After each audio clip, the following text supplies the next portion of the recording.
We are looking at how to pronounce this word, these words, as well as how to say more interesting and related words as well, so make sure to stay tuned and consider subscribing for more learning. So how does the pronunciation of these words differ? Well, simply put, it doesn't. There are homophones to be pronounced the same way. So the top one is the politician responsible for running a city, and it is to be said in British English as mayor, mayor. In American English, however, this is said as mayor, mayor. The bottom word, it refers to an adult female horse. Same thing in British English, mare, mare.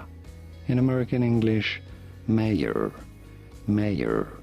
Both pronounced the same way, but the pronunciations differ between British English and American English, and now you know.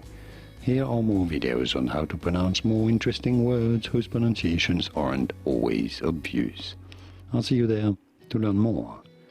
Thanks for watching.